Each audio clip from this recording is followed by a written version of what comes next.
Hindi pa regular employee, 2 months pa lang sa trabaho at tinanggal na at walang due process. Pwede ba ito, sir? Answer, disclaimer friends, ang sagot natin ay personal opinion based sa experience natin at know-how natin about this topic. Okay? So, obviously, friends, ang nagtatanong ay hindi regular employee. It's either job order, casual, or contractual, right?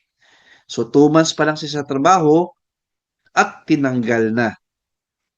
Ang tanong, may due process ba ito? Natanggalin ka agad-agad?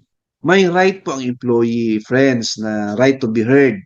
Hindi pwede tanggalin agad ng employer. Wala yang due process.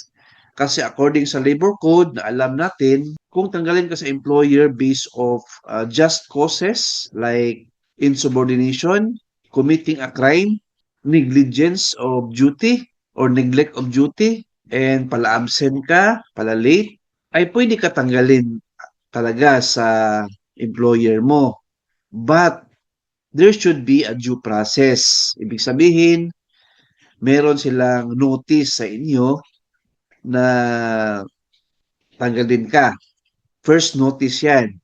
And of course, you have the right to explain. So, right to be heard. So, explain ka bakit ganyan.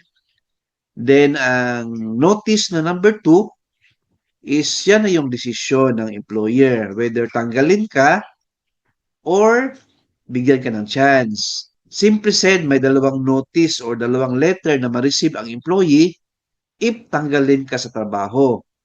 Whether regular employee ka, job order, casual, or contractual. Whether 2 months ka pa lang or matagal ka na, if tanggalin ka ng employer, may notice po yan sila under labor code.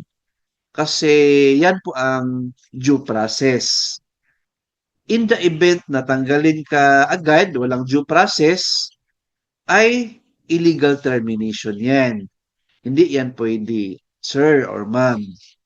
Pwede ka mag-file ng case or complaint sa NLRC, mga employees, if you experience this situation. Yes, friends, punta ka sa NLRC, file a complaint for illegal termination. Okay? So, hope na nasagot na ang question. Keep watching my YouTube channel.